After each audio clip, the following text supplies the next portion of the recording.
Pernell Roberts was one of those rare old Hollywood figures who seemed almost impossible to pin down.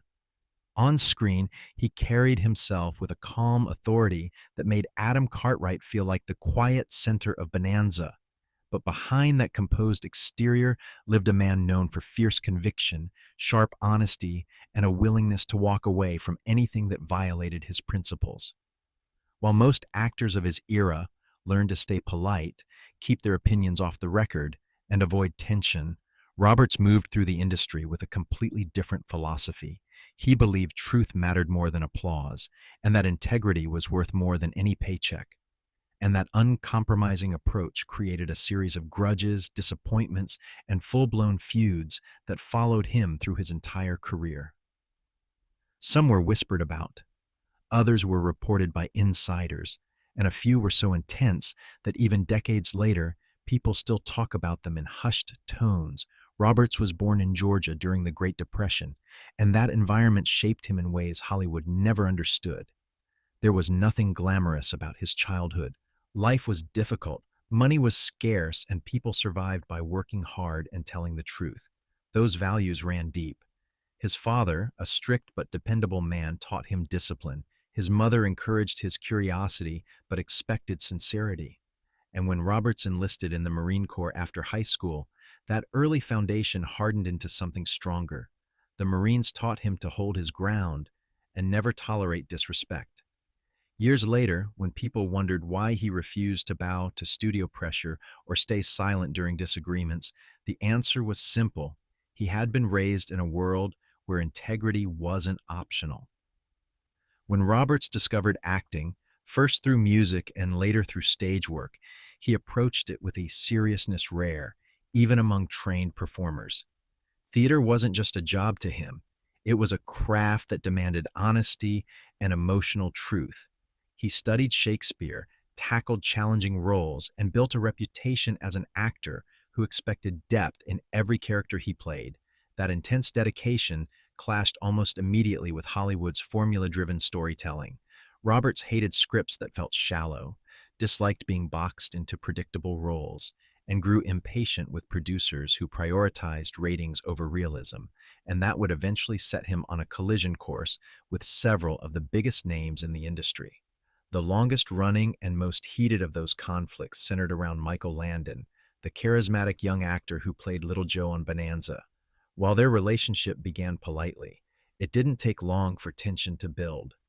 Rumors from the set suggest Roberts was frustrated by what he saw as Landon's growing influence and his tendency to rewrite scenes that favored his character. Insiders described Roberts feeling overshadowed and irritated by what he saw as Landon's obsession with control. As Landon became a writer and director for the show, the divide between them widened. Roberts reportedly believed Landon cared more about spotlight than substance, and the moment Roberts confronted him about it became legendary among the crew. Even years later, Roberts couldn't resist taking verbal jabs at Landon's polished image, hinting that the heroic persona fans adored didn't always line up with the man he saw off camera. To Roberts, Landon represented a version of Hollywood he simply could not stomach. Charming in public, strategic in private, and always aware of who held the power. But Michael Landon wasn't the only person on Bonanza who disappointed him. Dan Blocker, the beloved actor behind Hoss Cartwright, was once one of Roberts's closest friends. They shared similar training, similar values, and a mutual respect that many believed would last throughout their careers. But their bond began to fracture when Roberts started openly challenging the producers about the show's writing. Roberts wanted deeper stories, more social relevance, and fewer convenient, wrap-it-up endings.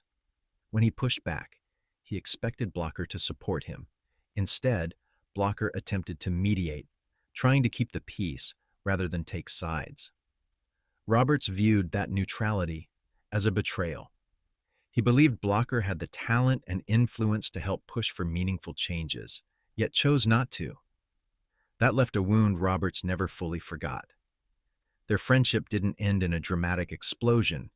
It dissolved quietly, through silence and disappointment, which for Roberts was somehow even worse. Outside the world of Bonanza, another feud emerged from a single unforgettable night.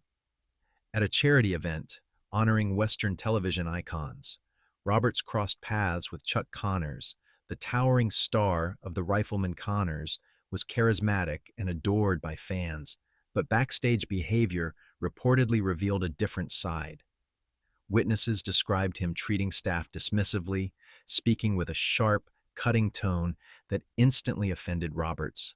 For a man who valued humility and basic respect above all else, that kind of arrogance was intolerable.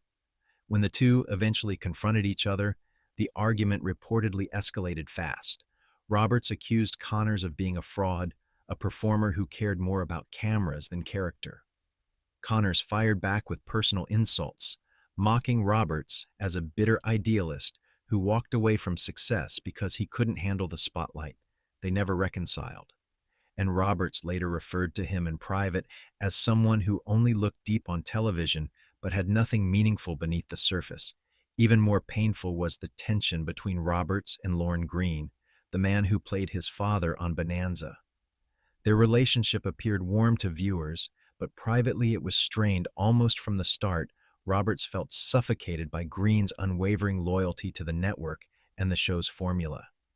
He believed Greene accepted mediocrity. So long as the ratings stayed high, Roberts wanted episodes with moral complexity, darker themes, and real emotional stakes. Greene was content with the scripts as they were.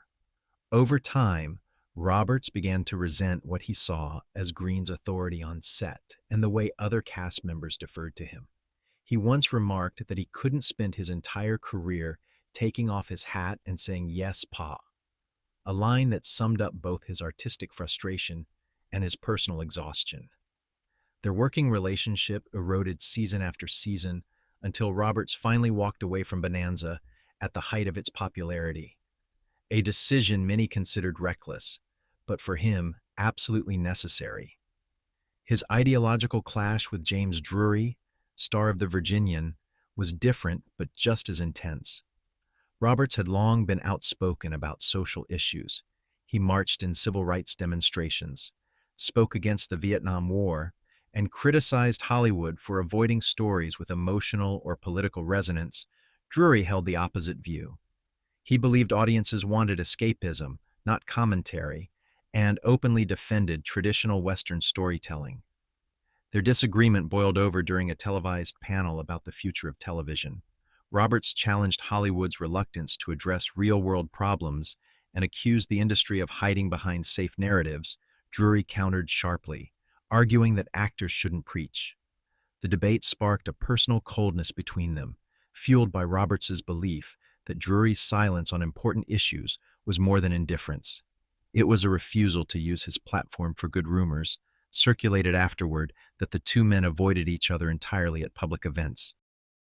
Roberts's personal life was marked by 4 marriages, each struggling under the weight of his independence and emotional distance. Friends said he was difficult to reach, even for those he loved. His first marriage gave him his only son, Jonathan, whom he adored but often felt disconnected from due to his demanding career. When Jonathan died in a motorcycle accident at 38, Roberts was devastated. The loss left a permanent shadow over him, one he rarely spoke about. People close to him said he never fully recovered, carrying that grief quietly for the rest of his life. In later years, Roberts chose solitude over stardom. He worked selectively, focusing on roles that meant something to him.